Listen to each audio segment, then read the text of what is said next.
Hi, podcast friends. Would you like to help All the Answers become very, very deeply, profoundly popular? You can do two very simple things for us today to make us incredibly fancy in the eyes of the world. Would you go to where you listen to us and just click on 5 stars? Give us a 5-star review, and you're going to make us very, very popular. Apparently, people who can support our podcast by giving us ads and such can't do so or won't do so until they see that we have like 50 bazillion 5-star reviews. So go to your local place that you're listening to our podcast and give us 5 stars. You don't even have to write words with your brain and hands. You just click the 5 stars. How easy is that? Also, check out patreon.com and search All the Answers podcast. And there you can donate funds in small chunks that then will make you famous on the podcast. We have 3 different tiers of support. You can either get a shout out on the podcast regularly. You can come on the podcast. You can ask a question where you won't have to be on the podcast, but your question gets answered on live air on the podcast, or various other gifts that we will give you for donating to us and helping us keep bringing you fantastic, sassy, irreverent, spiritually aware content. We love you. Patreon.com, All the Answers podcast, and please give us that 5-star review today. It'll take you 36 seconds. We love you. Hello, friends of the podcast. How are you doing? How's it going for you? I hope all is well and shiny and bright and deeply surrendered and aligned and in flow. Just a small request and desire I have for your soul. Hey, listen, if you're interested in getting some really deep activation, spiritual healing, and alignment for yourself, getting clarity on your own spiritual path, and or clearing or healing anything you need cleared or healed from your body, being, soul, or spirit, join me for 3 days of star being and Christ-light healing, October 1, 2, and 3 in upstate Massachusetts, or you can join online. It's a 3-day retreat where we're gonna zap a ton of crap right on out of your system and align you with the light in a really powerful way. October 1, 2, and 3. For details, give me a little email and I will email you back with everything you need. KLRubin, RUBIN, @gmail.com. That's K as in kiss, L as in love, RUBIN, @gmail.com. Additionally, consider joining us for 2 weeks in Egypt, November 15th to the 26th. 2 weeks in Egypt, friends. We're going to go to the temples, we're going to go to the pyramids, we're going to go to the Sphinx, and we're going to be raising the vibrational field of the planet to lift the weight of the recent trauma that we've all been going through for the past year or two, from the planet itself, from the collective, and from our own hearts. So this will be a ton of healing, and also like rad travels on the Nile and an integration time for 2 days at a beach at the end in Egypt. Have you always wanted to go to Egypt? Well, you should go. Now's the time. Email me, klrubin @gmail.com. That's K as in kiss, L as in love, RUBIN @gmail.com. And for now, enjoy the cast of pod. Welcome to that spiritual, actual, factual answers to questions you're asking. You find them inside you, reciting the records. Akashic, we laughing, we drafting the passion through various. Time for that comedy, dramedy, all of the fanciest, catchiest acronyms. Listeners, listen, we traveling. Consciousness is always unraveling. The reading you're having is mapping you back to your natural habitat. Abracadabra, it's magicless, passionate. To top it off, the host, all the classiest. Now, what were you asking for? All of the answers, what? All the answers. It is, just so everybody knows, we're punchy for different reasons probably, but it is really early in the morning for me today. I'm like, hey, it's fine. It's kind of fun. I like it.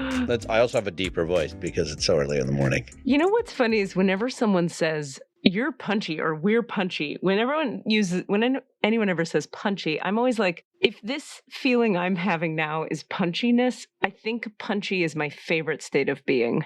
Oh yeah, like punch drunk. It's like that feeling of like, yeah, I don't know if I get, yeah, Exactly. Oh, I love it. I want to be punchy forever. yeah. I was thinking of you before I hopped on because I was thinking I had a morning where I have one of my dear friends. We have a full relationship on voice memos, so we only talk through voice memos, and I love that. And so does she, so it works really well. We got into a thing this morning where I had like a huge breakthrough about my whole life and like did a bunch of crying like 4 minutes before we hopped on. So I was like real tender and raw when we hopped on, and it would be cool to tell you about it and to talk about it with the people listening, because these connect the dots moments, right, when they happen, which I think is really connected to what you and I thought today might be about, because we don't have a guest today, that we were going to look at what was it again? My weird birth story, because a couple weeks ago when I brought it up, you're like, what? That's amazing. We got to talk about this. This is so much. There's so much there. I can't great. Let's do it. Wait to get into that. And I think in a way, it's a very similar connect the dotsy type topic. Yeah. Where like, oh my God, I've had a few experiences where I realize that a thing I'm having a problem with in my present day life, I can clearly connect the dots to some origin point in childhood, cry about the origin point, and then realize I'm not so upset about the thing in present time at all. It wasn't about the thing in present time. It never is, right? Right. But when you see it that clearly, oh my God, it's not about the blibbity blue. It was about my mother, Right. When you really believed for a long time, no, but this one is about the thing in front of me. This one has nothing to do with the past. That I've probably said this on here before. There's a saying in 12-step. They say when it's hysterical, it's historical. Isn't that great? Yeah, that totally makes sense. It's so... You're like, this is so out of scale with what it seems like it should be. So it's connected to something that isn't in the present moment. It's connected to something that's buried deep in my muscular memory or whatever you want to. And I've gotten to the place where I'm like, if it's emotional in any way, it's historical. Like, Oh, are you saying you don't have emotions in the present No, life? I'm saying all the emotions I have to do with something that already happened. Well, now I'm going to get tautological. That's not the right word. I don't even know which philosophical thing I'm going to bring up, but like, technically speaking, everything happened in the past. All right. Like that, my condescending sentence, that happened in the past. You just win. Now. Okay, fuck me. Argument. I'm done. I don't want to be that person. I hate that person. I want him gone. Well, you won. You're correct. Good for you. Yay! The man won. Go white guys man. Are winning. What a surprise in life. But that is correct. But also that doesn't change the thing I'm saying, which is anyway, let me talk about the actual thing that happened, and then we could be less teleological. If you could be... I just made that word up. I don't think you did. I think it's a word. No, it's a word, but I don't think it means anything close to like even at all. I think it has to do with like your fingernails or something. I want it to have to do with tea. Like, is there such a thing as being coffeeological? Boy, that was a bad joke. No. I hate that person too. Can I tell you, sidebar, yesterday I had this vision, Cassidy, where, you know how when podcasts get really big and famous, that they tour, they go to places and tour, like Armchair Expert, they go to like Portland, they do a live show. Yeah, we're going to do that. By the way, that's going to happen. I saw it psychically, believe in it, feel it, because it's happening. And then I was seeing this one event where you and I come on and we're introducing each other, and I'm like, this is Cassidy Brown, and everybody goes, yeah, and you're like, it's Katie Rubin, and I'm like, ah! And then I go, let's do a scene. And you go, what? We're doing the podcast. Everybody's watching. And I go, I know, let's do an improv scene. And we just bust into an improv scene. And it blows their minds and they worship it. They're like, we were here for psychic shit. And what? And then we just do like a 10-minute scene and everybody's like, what is happening? And then we do the podcast. And then they go, wait, was everything they ever did just an improv scene? And is Katie just a fucking brilliant performer? Ooh, no. I like that. Whoa. Deep layers. And then we get into another teleological discussion about whether that's true anyway, because all life is improvisation. Correct. And how can we really know anything? We are making everything up. We don't know if it's improv, because what is knowing? What is knowing? I'm letting Desmond in so he can join us in the let background him into and your watch heart us. while you're at it. Can you let him into You know your what? heart? I probably need to do that a little more. Yeah. So hold on. I'm just going to take a breath. That's morning Desmond face. I don't think I've ever seen morning Desmond face. Oh, That's a cranky. thing. I like it. I hope he's real cranky. He's not. Oh, He can't damn even it. hear us. He's laughing. He can hear us. Arr. What if every time Desmond was cranky, he growled? Arr. Arr. You're here. Welcome, Desmond. Will you do us a favor and look up the definition of teleological? I just thought I made it up, but I need to know what it actually means. And then we will proceed. When you're ready. When you're ready. But you're here. Do this thing. Also, I love you, and I'm letting you into my heart even more. Just so you know, you're being let into Cassidy's heart. We just had to talk about that. I have to say, I've been eating too much sugar, and when I eat sugar, I get chipmunk face. Like all I see is cheeks. I'm just cheeks, you guys. I don't have mouth anymore or nose. It's all You're just storing it. Like there's some actual nuts in there right now. For shiz. Okay, so here's the thing I was going to tell you. Okay, back to it. Oh, but did you find it? Yes. All right, go ahead. Relating to or involving the explanation of phenomena in terms of the purpose they serve rather than of the cause of which they arise. I just died. My soul is black and dead now. I was That's it, vaguely, though. It's vaguely in the world that I was kind of. Can you read it one more time? Because my brain went to Jamaica when you did that. I'm going to read this slowly for my benefit too. I'm not just doing this because you're dumb and can't understand me. And a chipmunk. A chipmunk definitely couldn't understand this. Relating to or involving the explanation of phenomena in terms of the purpose they serve rather than of the cause of which they arise. Okay. So it doesn't matter where it came from exactly. What does it do? It was almost related because we were talking about we were kind of getting into past and future and present. We were talking about time, right? And how everything that happened in the past. And I was like, well, teleologically speaking, it all happened in the past. And I was like, that's actually not the right use of that word. So wait, teleologically speaking, it's all about the past. Does that relate? Does everything being in the past have anything to do with the purpose of? Well, only that the function of your work that you're doing. Oh. Like that's good. Is about healing a thing right now. So really, in the teleological sense, it doesn't matter from which it arose. I don't know if that's true. So, I think so. Actually, Cassidy, this might explain. Wait, say well, actually, please. Well, just say well, actually. Well, actually. Thank you. What? He just wanted to make sure that I'm mansplaining him properly. That's the catchphrase for a mansplainer. Oh, I love it. Okay, go ahead. Carry forth. So that was the philosophical definition. The theological definition, which actually I think may define your use better, relating to the doctrine of design and purpose in the material world. Relating to the doctrine of design and purpose. Design and purpose. So it's almost, we're talking about like design and purpose. Because that implies a God, right? Like a theology. That's about like intelligent design or whatever. Anything that has to do with an intent, an intentional creation. Right. Which brings me to a whole other question I have, an ontological question. Oh, what does ontological mean?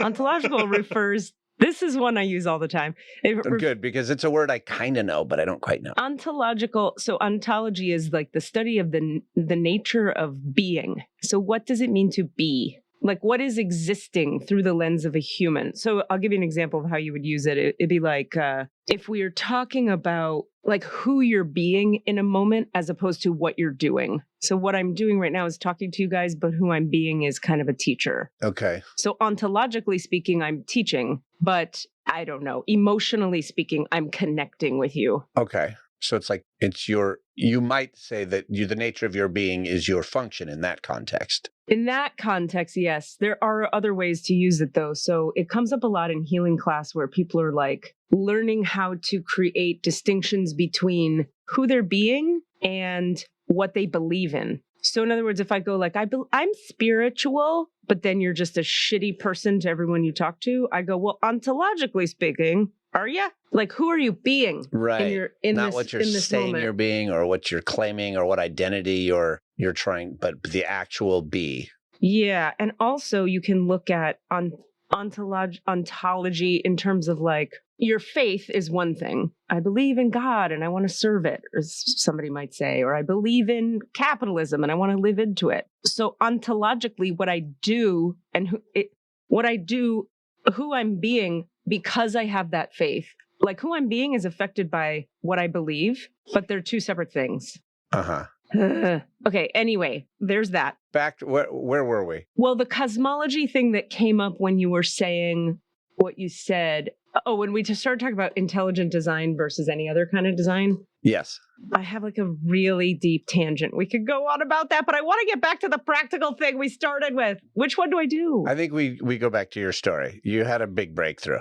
Thank you for walking down Old Town Road with us. And we'll come back to this cosmology thing later if we want to. And cosmology is like your perspective on the nature of the cosmos. So what is Earth and life and existence and God and all of it? So, okay. By the way, I just want to say, I've had so many people say to me this week, so many people, A, that people book in sessions because they heard the podcast, and B, people telling me how much they love the podcast. And I'm going, why is it not 700 new people? If all these people are so happy with what we're doing, like why, how?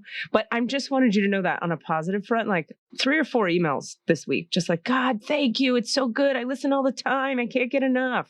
And so we want to say to you guys listening, thank you for saying words to us of appreciation. We're just here in a bubble. We don't know. We have no Maybe idea. It's terrible. Yeah. Maybe it's helping nobody. But when you say words to us, it just means the world. Yeah. So thank you. And also, yeah, that we are in a moment of trying to be more expansive and reach more people. So we will ask you right now, if you're one of those people who's like, God, I love this thing so much, please join our little brigade of people who are going to help just tell 10 people, and then they'll tell 10 people, and then they'll tell 10 people. Exactly. Tell your closest friends and family. We, side note, that brings me to, we do have a Patreon page now, bitches. Is it active? Is it actually alive? Like by the end of this day, it will be live. Because I already got people who are like, I'm going to sign up. I tried and it wasn't there yet. Me too. Really? Yeah. You know, my assistant was reminding me that like the way Patreon works is it's monthly, right? It's like a subscription. And then I made these tiers, which you guys could look at if you haven't seen it already. But I made these like if you pay, you get this many cool things. And if you pay this much monthly. But I want to say to the listeners right now, if you're hearing this, that one of the main things we want to give people, or that so far we're giving, is we'll ask your shit here. You get to be heard here. You could come on if you pay a certain amount, and you could just get your questions asked if you pay a certain amount. And you yourself will be featured and important to us. And then there's merch, and then there's other stuff. Do we have an ASMR level? We'll just call them up and talk really close to their ears. It's gotta be something like if they pay $6.37 a month, like a real specific number, then they get the ASMR treatment. And then we'll just say that amount over and over. $6.37. Oh my God, I hate it so much. I hate it. It's so interesting to me how ASMR like works. Like it. Yeah, you're not susceptible to it. In fact, you're a little bit anti-ASMR. What does it stand for, ASMR? Auto-stimulated teleological rectum. Nope. Rectum. Okay. Damn near killed him. Back to your story. So here was the realization I had. Although Desmond's going to interrupt in 1 second to tell us what ASMR is. So why don't I wait? We're never going to tell the story. It's not going to happen. What do you got? Autonomous sensory meridian response. Oh, right, the meridian response thing. That's good. Yeah, that's it. Okay, here's the revelation. I'm going to get right to it to save time. So I've had this thing about, you've been with me, Cassidy, for many years where I've had this like complicated relationship with theater and acting and the whole performing world. And I had this huge freaking breakthrough this morning about it, which is I've been like, okay, I'm going to try to do this in the shortest version of it. I've had this thing where the first version of Katie Rubin doing theater was like, I was an asshole. I was like a young asshole. I was really injured, really traumatized. I think I did everything that Katie now hates when theater people do. I did all of it. I really did. I was arrogant. I only liked you if you were super talented, and I would shun you if you weren't. And you were either in my club or out of my club. And it was a gossipy shit bag. Like I just have done everything that I don't like that people do in theater. There are certain things that tend to show up as character defects in the theater world. Okay. Then I get sober. Then I go through all the 12 steps. Then I go to 1,000 years of therapy. Then I'm doing healing work and I'm changing, right? I'm becoming this new lady, but it's not easy and it takes a lot of work. And I do it because I need to, because I'm dying. And I sort of just had to do it. It was just my path. And it's like things got better. And so I kept doing it and etc. So then I found myself feeling like I want to be with people that are open-hearted and loving and want to have a fun time and aren't shitty. And so I'd go do another theater job and be like, but everybody here is shitty. What do I do with that? I don't feel shitty anymore, but I'm surrounded by all this shitty. And there's so much and what I mean by shitty is I run into, I'm about to own my shit in just a second, but I'm just setting up context for it. Okay. Keep running into people that are super competitive. Everything's a comp of fucking tissue. What are you in? What are you doing? Oh, cool. You're doing that. Well, what's after that? Okay. If I hear that fucking question again, nothing's after it. I have no fucking career after this fucking play. Back off. That whole thing I hate. Women pitting themselves against you. Well, they look cuter. And so you're playing the frumpy role. So you're chubby. So you're less than me. Hierarchies. Hate it. Status shit. Well, I did a play at Berkeley Rapid. You didn't do a play. Oh, you're working at where? Status, ego. Hate it. Okay. So there was a way that I just kind of hit bottom with it. And when I kept telling myself over the years, I'd go, all right, well, it doesn't matter if people are shitty. You don't be shitty yourself and you can't control them anyway. So what's your problem? Who cares? Let them be shitty. But then I'd feel lonely and triggered and scared and I don't like these people and I don't want to be here. Where are the nice people? And then I would work at Capitol Stage and be like, Michael Stevenson is the only nice person who runs a theater in the whole world. And everybody else is mean and petty and walled up and I can't connect with anyone. But I kept telling myself, this is your stuff. You're upset about something that has nothing to do with this moment. But honestly, I couldn't figure out what the fuck it was because I tried every angle and was eventually I just went, I don't want to be around people that are closed-hearted, not open, competing with each other, judgmental as fuck. Everybody wants to win, competitive. I can't be in this world anymore. No matter if I have to give up the other thing of it. I just couldn't hang. Okay, so this morning I was talking about this with a friend and I realized I got down to, wait a minute, I have some superiority shit around. I feel superior to all these people. I'm lumping all these shitty, quote, quote, theater people into one category. And I'm going, those people are shitty and I'm superior because I've done all this work and now I'm not shitty. And I'm a kind person. So I'm leaving you, shitty people. I leave you behind, but I'm superior to you. Right. Now, I know something about when you go to superiority, which is, it's just a defensive strategy like any other. There's some vulnerability under that. So I was asking myself, well, what is the vulnerability for me? What am I afraid of? Or what's going on? Then I realized I'm really angry that people who don't do work on themselves or people who behave in a petty manner win at the game of life. I'm real pissed off about that. I realized this morning how pissed I was at why is it a friend of mine was telling me a story about a famous person who she met and that famous person snubbed her until the famous person saw my friend act and then was like, oh my God, where'd you get your dress? She's British and was her best buddy. And my friend and I were bonding about that. And I said, why do the fucking shitty people in life win? They win a lot, right? Okay. But then I realized, so if I'm angry about shitty people winning, okay, now here was the big breakthrough. Because I've realized before I'm angry that shitty people in life win at the game of life. Then I thought to myself, what would a therapist say? Or what would a good therapist say? If I said I'm really angry about this, they might say... Wait, I'll tell you what my that first therapist would have said that I had. Ready? I'm going to tell you what he would have said. Oh boy, please. Silence. Yeah, that was it. That was me doing it. Okay, go ahead. Fuck him. I hate him. I do too. I hate him so much. You want to say something helpful, therapists? If you're a therapist hearing this fucking podcast, you are allowed to coach people. It doesn't all have to be like, and what do you know about that? How do you feel? Or just a fucking silent wall. You could give us suggestions. I just want to thank my therapist. I'm about to get to the break. For letting my therapist. We're never going to get there. Allows me to take out the trash every week. And there is some advice, but I don't. At this moment, I don't need advice from my therapist. I just need him to let me bitch because I do a really good job of not bitching to everybody except for you guys right now in my day-to-day life. I got it. Does he at least go like, yeah, okay. What else? He does acknowledge that I'm speaking. That would be nice. Anyway, back to Katie's revelation. Well, does he empathize?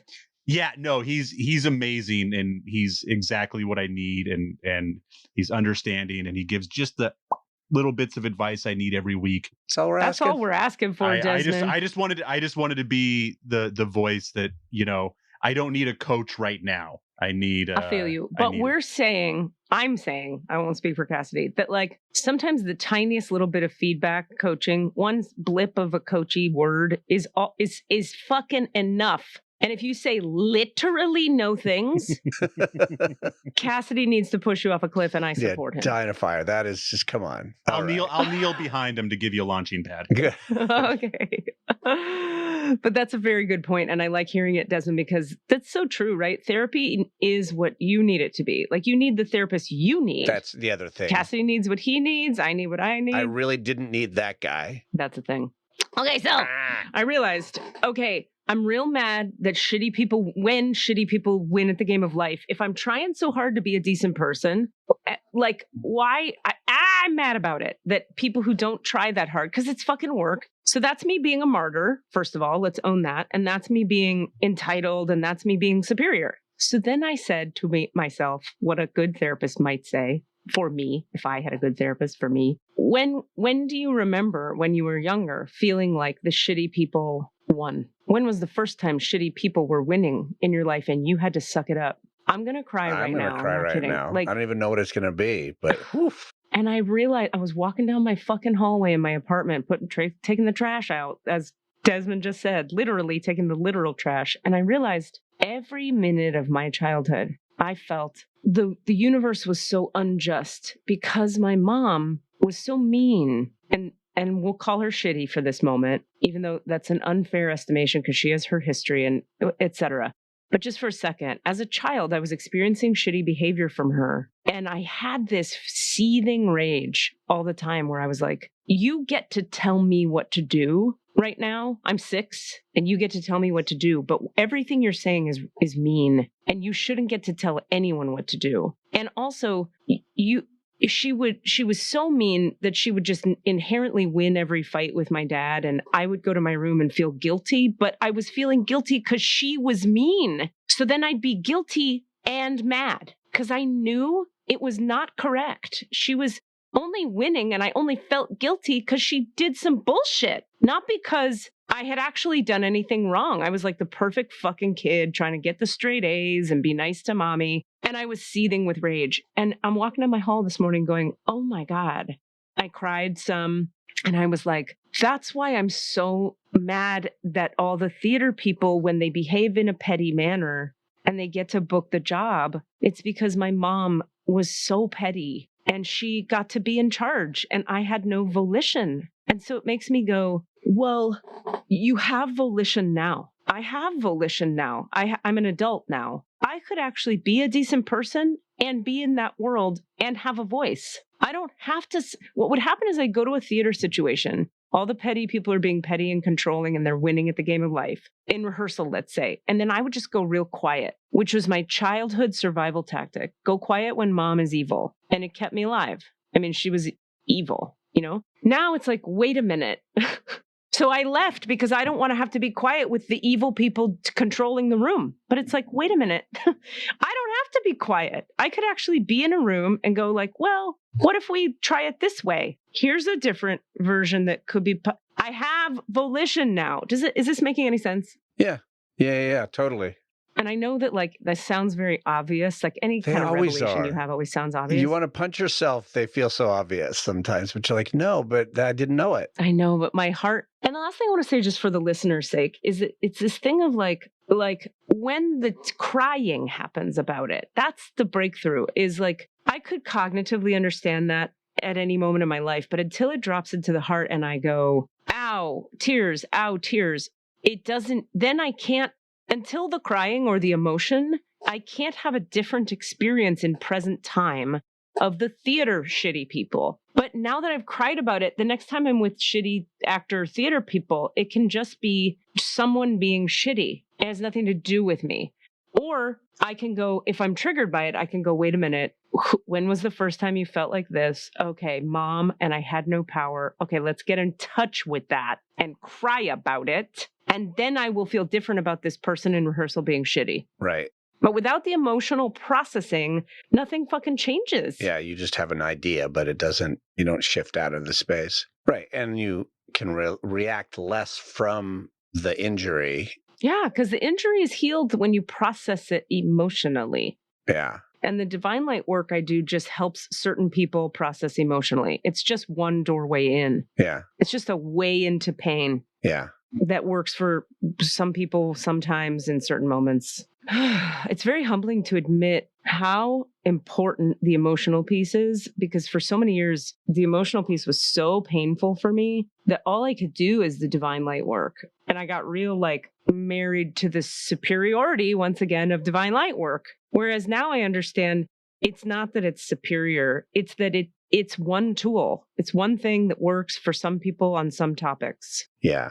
If you can do some journaling and get to your feelings and process them, do that. But if you can't, try something else. It also reminds me of the sort of, we attract what we are hurting from or whatever. Because I do feel like I have a very different experience. Like I have witnessed at a couple steps distant most of that, the more toxic behavior. I've definitely witnessed plenty of the sort of slightly more like I'm the more I think I've witnessed more of the insecure behavior as opposed to the really toxic shitty behavior in my. I hear that in most of the plays I've done, I've been overwhelmingly like, oh my God, I can't believe I had another really great experience with a great group of people, with some exceptions, and like even like all my experiences with you have been in good situations, with some slight, with the one,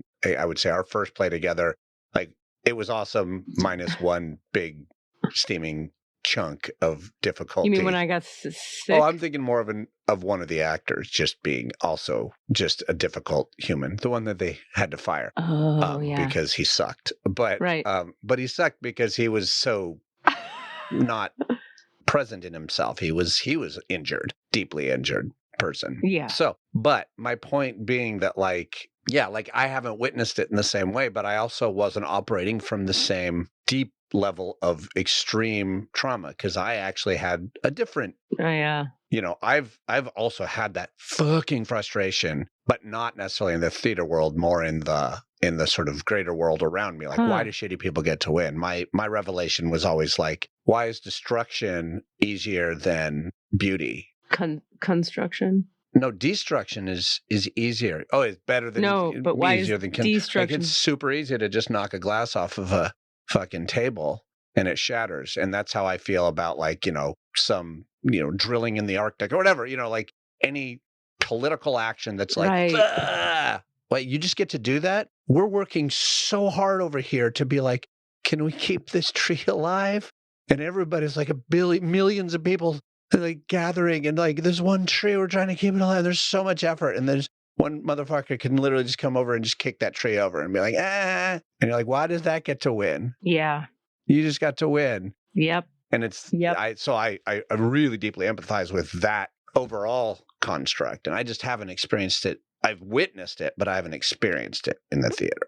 Does that make sense? Like, I know exactly what you're talking about. Interesting. Yeah. And I've watched you go through it, and I've watched other people go through it. And I've held people's hands going through it. Yeah, you have.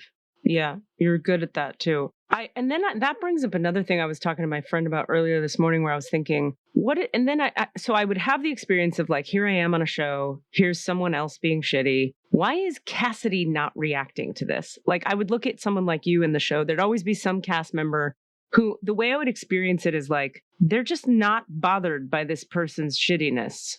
And so I would come to this conclusion: either they're not bothered by it, they're just like, that has nothing to do with me, that's over there. And I couldn't figure out why I couldn't get to that. Or they don't notice it. They're like a fucking sleep. And then that would make me mad, because I'd be jealous of the asleep people. And then I'd be like, why do asleep people get to win? I'm fucking awake over here. Shouldn't that be good? Yeah. Is that also, I'll own up to, there's the willful allowance. And just like, well, I guess that's happening if I just shut down to it, which I've definitely done a lot of. And like, especially in like things that are more, being talked about a lot more now, thank God. But like, of like, misogyny and racial micro and macro aggressions, and within the context. And I definitely have been able to look back at things and gone, I didn't say a fucking thing. I just fucking sat there and pretended it wasn't happening, or thought, well, they're fine, right? And so, yeah, now that we push on that, I was like, I've witnessed it. Like I said, I've witnessed it, wasn't experiencing it. Witnessing it is also experiencing it, and needs to be stepped to, I believe.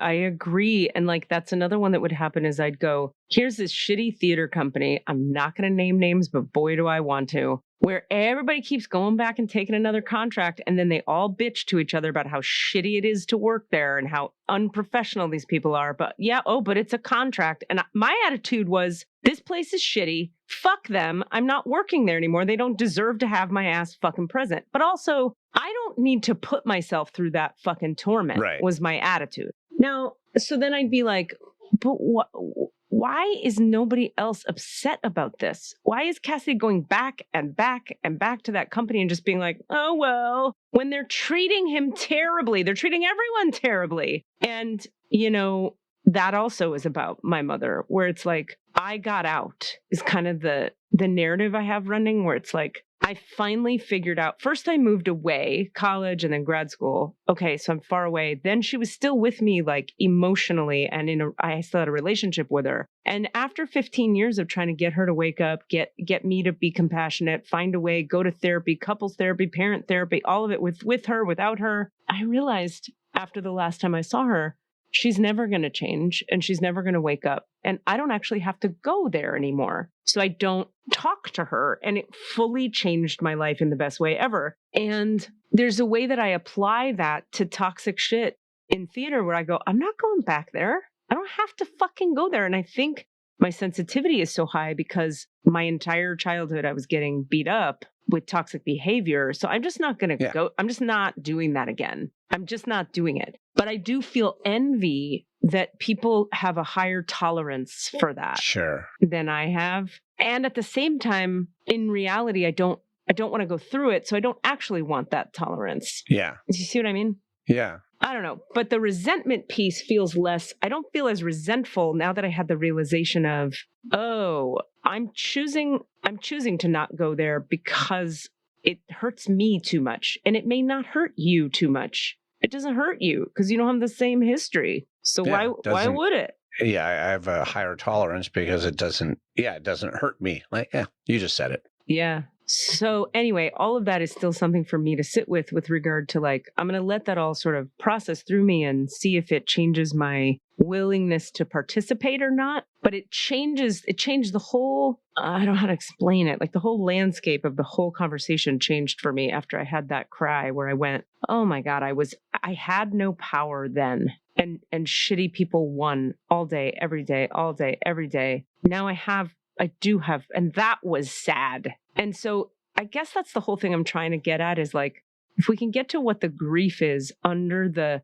superiority, anger, resentment, judgment, whatever, there's always grief under it. Then the thing that it was above the grief diminishes. I don't feel so resentful right now at the shitty people in theater because they're just doing them. It has nothing to, Yeah. they're just doing them. I was just like so triggered by it because of how much grief I had about how mean my mommy was. Like she was supposed to nurture me. She was just like so mean, but I hadn't broken through and cried about that and let that grief melt out of my eyes. And I'm sure there's more, but I can already feel the shift from just that first nugget of crying into it. Well, that does kind of lean into the sort of Enneagram childhood wound thing of like you being an 8 and stuff, and the way that, 8s are like, contrary and like, I'm going to, you're going to hold yourself away from everybody else, because that superiority thing and like all that. And that all goes back to the childhood wound, which is what a lot of the one phrase that some Enneagramists use, it's like, and that goes back to that's Totally.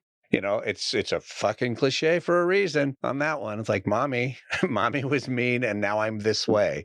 Well, but let's be more specific, because what I've heard about the 8 thing is that the 8's fear is that, or like they're like unwilling to be annihilated again. They're afraid of an annihilation. And I cannot believe how accurate that is for me. Like, she did annihilate me, as did several abusers that annihilated me in other ways. Like I got literally myself was shattered and fully destroyed. And so to survive, a part of the psyche goes, cool, we're never going to be shattered again. So we got this. We're tough and strong and back off, which is a defensive strategy. And then once armor up. Yeah. And then once you start to realize like, oh, I've been also, and then I want to hear your story about the birth, but just to wrap this up, I've been seeing lately too, another piece of this where so regularly clients who email me about time scheduling things, or people just like practical emails, like the guy from Jiffy Lube, or, just like emails I'm having with people. My first read of almost everything everyone says to me, if it has anything to do with money or a job or anything, is they're attacking me and telling me I've failed or done it wrong. Ooh, yeah. Wow. But it's very subtle. And it's like a little tiny part like, fuck you. No, I didn't. And then I have to go, hold on. He's just saying, could you come at 11, not 10? And I'm hearing, you fucked up and chose the wrong time. Oh, or like, your email was wrong when you said, like, everybody's saying to me, you've done it wrong and you're an idiot as a result, which once again, that's what she did all day, every day. And my dad was pretty guilty of that too. My dad was pretty, like everything he did was wrong, everything. And so he wasn't punishing about it. He was judgmental, quietly judgmental. Like, look at you being dumb. So then every moment is a defense against that. Yeah. And I'm seeing it come up all the time and going, wow, okay, let me reread this email. And I'll wait like 20 minutes till the energy has dissipated and reread it. And I'll be like, nothing in this. There is no accusation in that email. There's nothing in there. Desmond. I just want to jump in because we did not birth our children, so I don't really have anything to add to that. And I don't think I'm super abusive, so I don't have anything to add to that. God, I hope not. As a parent, I am so scared because you have to put so many limitations on your kids or the children you're living with, and you have to remind them constantly. Yeah. And sometimes you get tired of reminding them politely. And I'm basically just every night I go to bed and just wonder, like, yeah, is this going to be a future therapy session? Or is he going to thank me when he's 20 for keeping him on the right path? And as a parent, how do you know? You just don't know. You don't. You try to keep them safe, and you try to make sure that when they're out of your eyesight, they're not dicks. And sometimes those two things are harder than you think. I mean, my theory, not being a parent either, is just the fact that you have that fucking thought when you're going to sleep is probably the difference, is a big difference.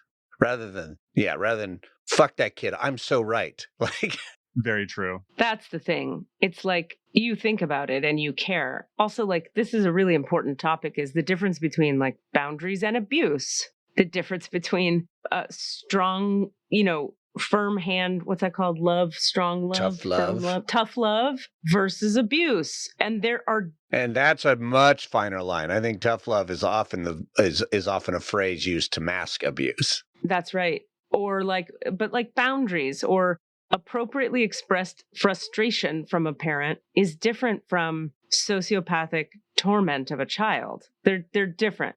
But I mean, I know it sounds funny because it's over the top, but I've had to learn the difference and I'm still teasing all that apart. I'll still have a reaction when anyone gets intense about anything, like, mom's coming for me. And it's like, no, that's appropriate aggression. I had a therapist teach me about appropriate aggression. You're supposed to be aggressive sometimes. You just are. But in my psyche, the wires get crossed because all of hers was inappropriate, or let's say 80% of it, and who knows, 60%, whatever the fucking percent. So, I have to learn the difference between that. But there is a difference. So I would guess, Desmond, knowing you a little bit, that you're doing a great job and you're a normal parent who's worried about not being mean to their kid, which is a great thing to worry about. That's a really good thing to worry about. Yeah, my parents were narcissistic, crazy people. You're not that. Well, and I give the exact same, it's funny, after Cassidy said it, I give the exact same advice to Kelly. She's like, are we spending enough time with the boys? I'm like, just the simple fact that you're asking that question means you're probably fine. Yeah. The parent that's just like, I got shit to do too, man. Fuck you. That's the one who's not pulling their weight. I mean, if that's your default and that's all you ever go to, I got shit to do and fuck you, then that's one thing. But I think sometimes even healthy, loving parents have to go, I got shit to do, deal with yourself. As long as it's in balance with, okay, now I'm putting my shit aside, let's go to the park, or whatever the fuck you do as a parent. That's parenting, right? Going to the park. I downloaded a video game yesterday specifically to play with them, so I'm awesome. There you go. You're doing it with them. Perfect. Huge. Make sure you take them to the park. All right, Cass. All right, hard left. Not really, though. It's actually totally a bridge because it has to do with what happened when we were younger and how it puts us in judgment in our adult life. Here's my proposal for this conversation, and you tell me if that doesn't sound right. I'm going to tell this story about what happened when I was born. I got way more detail from my mom, by the way. I got it right. Ooh. I had it slightly wrong, so I have all the details, which I'm super excited to share. And I would love to check some theories that I have about and I also just want to hear from you what you think, because you said, oh, that answers so many questions about you. And I would like to hear that from you. I'd also like to hear just sort of impressions from the records on that topic. And if what I think is true about myself. Does that make sense? Okay. We may have time. We'll see. Let me do it. And then we'll see. All right. So this all came up. I'm going to do the now story and then go to the past story. The now story is very simply, I was on this trip with Denise and all of her friends, and there was a lot of heavy drinking going on. And this is where it's connected to what we've been talking about. All my judgment just went, whoa! I got right. I can't be around this. This is intolerable. These people are whatever. I was really, but I wasn't expressing it. I was just I'm going to protect myself and I'm going to walk away and I'm going to be uncomfortable, but I'm not going to right. But then we were able to talk about it and I was able to say, finally be yeah, that guy was that's ridiculous. He shouldn't be, I was able to really say what I was feeling and not just, what I thought was right. appropriate for me to have an opinion about. Right. Because it was a safe vessel for me to have those thoughts. And in that, we were able to kind of break through to this reminder that I was oh yeah, I'm scared. I am afraid, A, for myself to lose control, and B, for other people to lose control. What? And okay. Here, and that all went back to around alcohol and losing control. So wind back to college. First time I had that realization was in college. Everybody was drinking. I wasn't smoking weed. I wasn't drinking. And it was fear. It was definitely, and I remember having a few moments of saying, I'm afraid to lose control. I'm afraid to lose control. Until I finally was at my house having a party. And that was the first time I smoked weed because I was okay, safe place. I can lose control a little bit.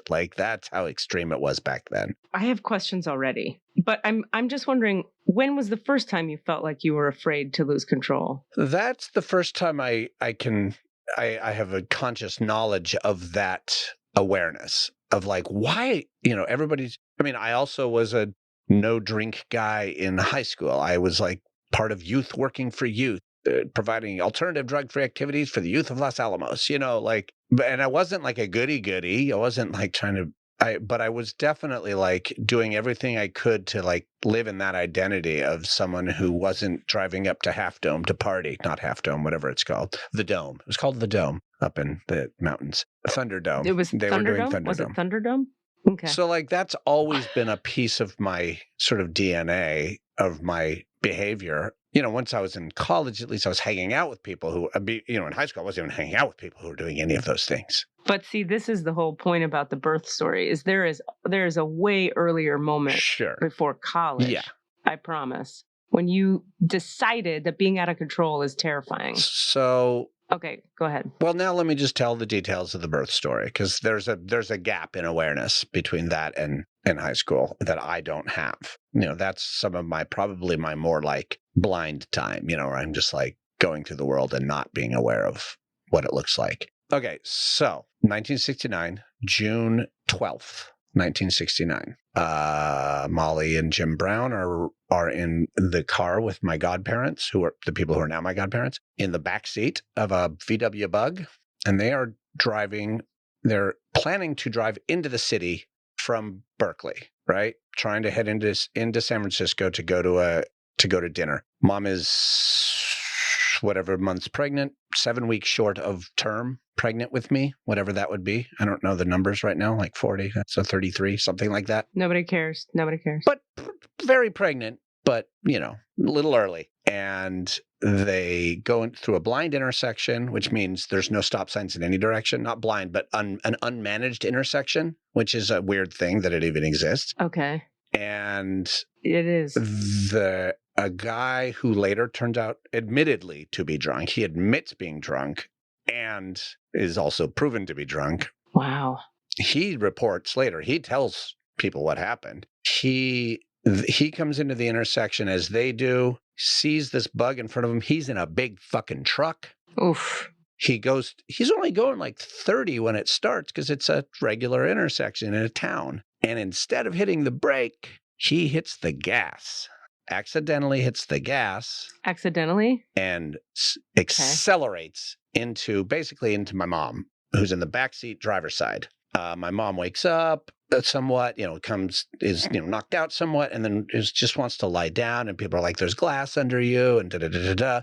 They take everybody to the hospital. My mom is everyone's fine for the most part. They're banged up, but no one has any broken bones or ruptured anything or torn anything, and she might have a concussion or something, but she's fine. She's mostly fine. She's banged up. She immediately, though, goes into labor, but doesn't. It's not really. It's not like hardcore labor. She goes into like early stages of labor almost immediately. So at like 7 p.m, goes on.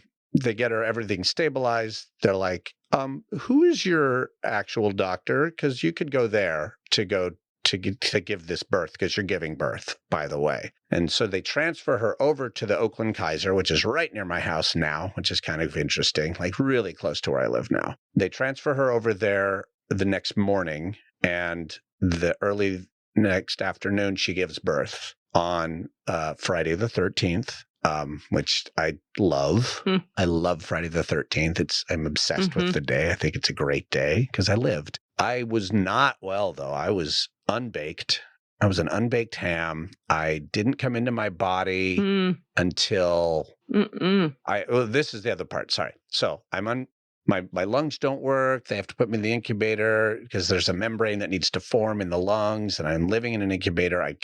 There's no contact with my parents because I'm in an incubator and they can't really hold me or do anything. And yeah, I don't know how long that takes, but they are able to take me home eventually, and I'm okay. But I didn't exist until about 7 weeks later. What do you mean? My mom reports that I was just a lump of, I just ate and shit and slept and didn't connect, hardly cried, maybe didn't even cry at all. Yeah. Okay, I have it. I got it. They already Okay. talked. They're telling me Yeah, already. it's all obvious And I to mean, all it's of so us. obvious in a And then way I have that a further it's like, question on astrology based on this conversation, whatever we have. So, right, what's your birth time? Is it right? yeah, is it when I dropped in? A lot of people would argue it is. So that's the story as it is. The guy himself was in the hospital too, and he tried to go to over to my mom to apologize. He was wrecked. He not drunk wreck. He was just I'm sure. oh my, and he admitted everything. He didn't try and get out of anything. It's just I was drunk and I almost killed you. Oh my God, I'm so sorry. I'm so sorry. I mean, so Cass, let me just do this as a question. Well, to me, this is so obvious, it's silly. Yeah, well, that's what we said earlier. So many things are obvious. Right, because I'm outside of your reality. It's easy to see. But the part that's not obvious that I could really understand being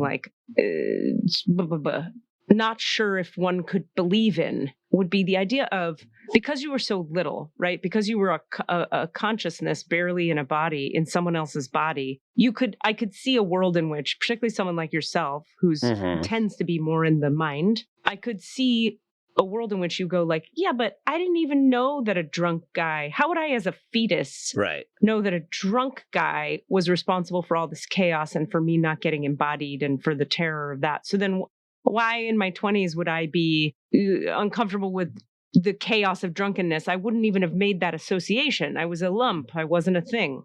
Yeah. Right? Okay. So I've worked with enough birth trauma now, and I'm talking about, I shouldn't say birth trauma, womb trauma, shit that goes on in the womb. I'll be in a session with someone and they'll be like, I'm angry at, grasshoppers. Why do I hate grasshoppers? And I'll be like, well, that's random. Let's find out. And then they take me, the record keepers, the divine, whatever, takes me to the womb. And we're in the womb and they're there. And a random thing happens to the body in the womb. And the body in the womb is aware of what's going on outside the body it's in. It's not, if you think about the density of your mother's body, it's not that thick. It's not like a concrete wall. You literally have a pipeline trading information back and forth constantly. And we also know that even medically speaking, it's information. Yeah. It's not just, chemicals. Those chemicals are what information is carried in. And it's important that when we're breastfeeding, it makes a huge difference for both the mother and the child, because you trade things. And so, yeah, I'm very aware of that. Yeah, and the membrane between your physical body and the whole big scary world is just this lady's fucking belly. It's her skin and a couple muscles. It's not a lot of stuff. So you almost didn't get to exist because of a drunk driver. And I would even argue you kind of died for a while. You left. If life is consciousness in a physical body, you left the body and then came back 7 weeks later. So it was so traumatic to your nervous system, the body, that it went, protect this being, kick it out. Yeah, I don't trust this. I'm going to wait and see whether this thing's a viable place to be. Yeah. So, but trauma did it. And the trauma of the impact, I would argue, would be the thing that's unprocessed still. So cognitively, you get oh, that was terrifying. I'm going to skip out. That seems like a followable idea. Then you drop back in 7 weeks later. That's also traumatic. There's a trauma to and I'm incarnating. Holy fuck. Usually that happens in the womb and it's safe and warm. And then you're birthed in the world and that's traumatic. But there's a nice doctor and they put you in a warm place and there's mom and then you're nurtured and it's not so terrible. But you had I would say you were murdered in a way. You left your body, you died, you got murdered by an outside force that happened real fast and scary to an infant baby. Terrifying. And then you boom, shot back into that same body that had gone through that trauma. So did the body get to process the scary emotional terror? I would say no. I get a no on it. So now when the people around you do chaotic drinky behavior, that gets triggered. That part that's unprocessed goes, instead of, oh, this is just a thing that's occurring. Yeah. Because that needs to be turned into I'm so sad.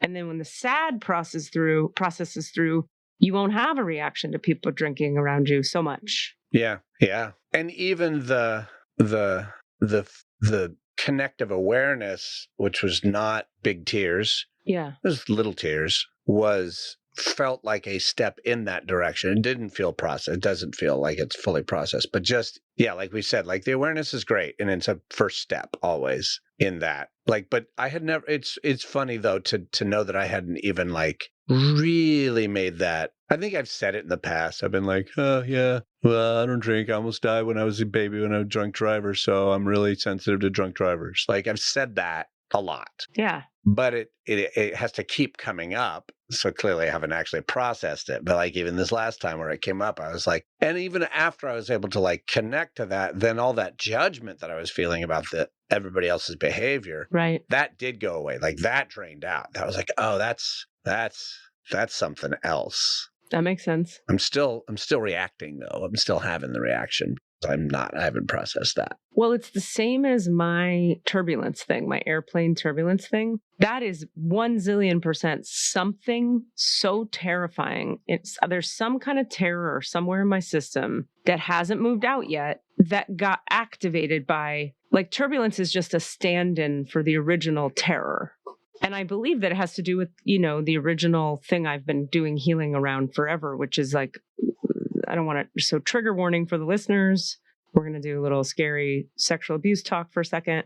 So if you don't want to get into that, babies, sex, if you don't want to get into that, turn the podcast off. I understand. I support you. When you're sexually violated as an infant, which occurred to me, to my body and my soul, it's terrifying because deeply terrifying. And so there have been all these layers of that terror that I've like sobbed through in healing sessions and in integrative parts work sessions and in therapy. And so I can only assume that my turbulence thing it's some piece of that I haven't met yet. That, or it's a birth trauma. That actually reads like a yes. Or a womb trauma, but it reads like birth. That's really cool. I'm glad we're talking about this. So I can do some of that work around that. Is like, because I do know that I was pulled out with the forceps because I was choking to death. Because the fucking, what do you call it? The umbilical cord was wrapped. Was killing me. Yeah.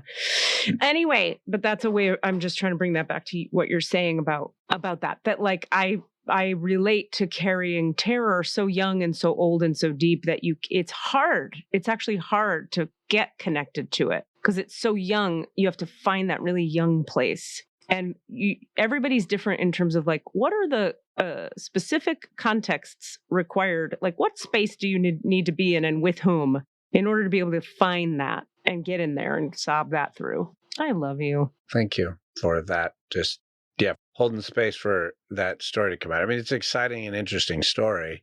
Yeah. It's a good story, but it's also like, yeah, it's just so strange to like sit there and go, yeah, to think of it in the terms like you just put it of that is, I've jokingly said I almost died as a baby, but you're like, no, you almost died as a baby. Like that's like for fucking real. Like, and of course that like, yeah. And I have no idea what the level to which that is also a trauma for my parents and the like fear that they were engaged in around that. Or fuck the dude, man. Does he know that I survived? Like, does he even know? Because they moved her to a different hospital. He didn't get to. Right. In his heart, maybe he killed an unborn baby. He doesn't know. Yeah, there's so much there of like the level of trauma for so many of the people is unmeasured. And I don't think we've ever used the term microtrauma, but like we think about how we are just surrounded by microtraumas, and this is not a microtrauma, but it's like at every turn. That's right. It's amazing we're still walking, and we are. No, it really fucking is. It really fucking is. I don't know why this makes me think of, I've probably told this story on here before, but like speaking to that point of like the other people involved and how, there's also the idea of that, like we absorb the pain of, you could have taken on your mom's terror about it and you could have taken on, I don't get that actually for you, but I get more that like the trauma fucked with you. It fucked your body, your nervous system, your being, all that. I was in Thailand with a boyfriend who lovely, wonderful man who I miss. I miss that guy. I wish we could be friends. Yeah. It's one of those, though, where like I love him so much and he loves me so much that we can't be buddies. I don't think we could. Yeah. I thought for a long time we could, but he was the one who was like, no, bitch. And I was like, you're crazy. You're raw. Now I'm like, he's right. We can't be friends. Because I'd be like, what if you just spent the night once? It's just the tip. Just the tip. Put it in my mouth a little. Doesn't count. Okay. That guy and I. Now I've got that image, but go on. Oh boy. We were in Thailand together. And fucking A. It was our first night in Phuket. And we had just, I believe we had just, it was our first night in the whole country. We had landed. We got to our hotel. We put our shit down. We were exhausted. We slept weird hours. It was probably like, we slept until like 4 p.m. the next day or something. Finally woke up, had some energy, had some food, got in a tuk-tuk, one of those little, how do you describe a tuk-tuk to people who maybe don't know what a tuk-tuk is? It's like a car without walls. Yeah, and you just jump on. It's like a taxi. Like a golf cart that's a taxi. Yeah. Yeah. And they drive fast as fuck, and they're all over India and all over Thailand. We went about, I want to say, 2 miles from our hotel, which was fancy as fuck. And we went around. So like the way Phuket is laid out is there's a bay that dips into the land. So you have like a circular land that you can drive around this bay. So we go 2 miles to the tip, actually, of the circular bay. You just went to the tip, though? You didn't go any further? Actually, yes. You just went to the tip. Okay, so just the tip. We got right to the just the tip. Okay. Right to the tip. We're driving in this tuk-tuk. All of us, and there's like tourists on the left and tourists on the right. And there were tourists. You just tuk-tuk to the tip. Tuk-tuk to the tip. We took ourselves to the tuk-tuk to the tip. Tourists on the sidewalk to our left and tourists walking in the street on our right. Just people everywhere. It's very popular, like party, get your drink on kind of area. Out of nowhere, it felt like our first moment in Thailand. A man, older gentleman, not older, but like in his 60s, stepped off of the sidewalk into our tuk-tuk. We were probably going 40 miles an hour, maybe 38, something like that. This guy stepped off the sidewalk. He's wearing flip-flops. And I remember so distinctly the sound of his skull hitting the glass windshield. It was like, if you imagine like a ball, a sphere, a dense sphere of glass being like a heavy metal, like a heavy glass thing, being thrown into a dense wall, like a glass wall, 2 pieces of glass hitting each other real fast and real hard. So we hit this man.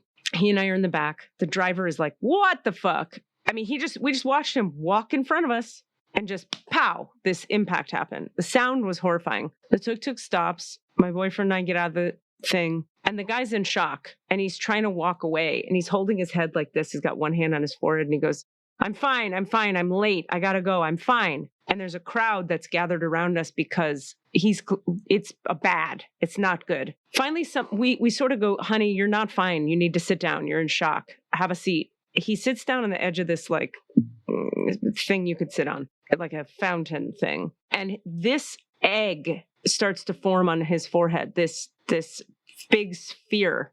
Yeah. And I'm showing Cassidy like how it was this big. We're going to go with softball or grapefruit. Softball. Like the size of a grapefruit. That's what it was. It was a big grapefruit on the front of his head. Fully huge. And then I watched the skin on the grapefruit. I know, it's fucked up. Break open and start to bleed. Oh my God, it was fucking awful. We felt like in our bodies, I remember we talked about it, like we just maybe killed this guy. We were in this car that if we hadn't been in it, it wouldn't have been there. Smack.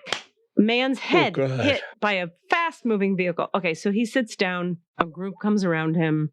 People are taking care of him. And me and my boyfriend are just like stepping away, like shocked. And then we're sort of like, what do we do here? Do we stay? Do we need to stay? Should we go? An ambulance comes. And we hear the sirens of the ambulance. And you can see people like shuffling into the crowd to get the guy. And then we heard the ambulance drive away. We were standing far enough away that we couldn't see, like, did they take him? Did he die? Was he on a stretcher? But we heard ambulance come, ambulance leave, and then the crowd dispersed. And so we left. And we went like, we walked and we didn't get back in a tuk-tuk. And we were like, just in shock for a while. And then kind of like had to process a little of like, did we cause that? Like, and then we were like, no, we didn't cause it. It just happened. You know what I'm saying? It was complicated, but it speaks to that thing of like, we were very affected by it for days. Right. And you held it in your body and. Totally. Then we had to cry a little and then we felt better. And then we didn't get back in a tuk-tuk for a while. And then every time I did, I was nervous. And then I got over it because I cried some more. Trauma. It's for real. Yeah. Yeah. I have to urinate and, we have to starving. To go because you have to go teach. And I have to teach. So I'm kind of like, I think we ended here. Let's just call it. And I want to say, just for the listener and for ourselves, it's like, I know my homework now. I know what my homework is. You know what your homework is in terms of like grieving through that original terror moment. Yeah. And that's how we're going to process these things so that they aren't still happening. Yeah. In our present day lives. Yeah. I gotta face it somehow. I'm not sure where yet, and then I can go get hammered. Is that right? Am I allowed? Yeah. And you can be at a big club with a lot of hammered people around you and maybe get some like children in there and get them hammered. Yes. And breathe on each other and get COVID. Oh, that's good. Add that in. That's good. And we're going to do some sociopathic parenting while we're there. We'll bring our own kids there, breathe on them, breathe on the strangers, sex with a few of the strangers. It's just it's all bad in every direction. We love you. We love you. People out there, fucking take care of yourselves and take care of your traumas. Yeah. Also, though, like be patient with other people's traumas because that's the thing I'm also realizing. Yeah. All those shitty theater people. Yeah. They're dealing with their shit. I know. Fuck. Traumatized. I know. And I don't get to being superior just never helped. It doesn't help. I'd rather just find the empathy but people say, be empathetic, understand compassion. What I know about compassion is you can't find it until you have it inside yourself for yourself. And it's a cliche, but it's for real. So do your work is what we're saying. So join us in doing your work. We're going to do our work. You do your work. I'll send you this recording right now, Desmond. And give us a 5-star review on all the platforms. And go to our Patreon. All the Answers podcast on Patreon. Join us in keeping this going. I love you. Bye. Love you. Bye. Hello, friends of the podcast. How are you doing? How's it going for you? I hope all is well and shiny and bright and deeply surrendered and aligned and in flow.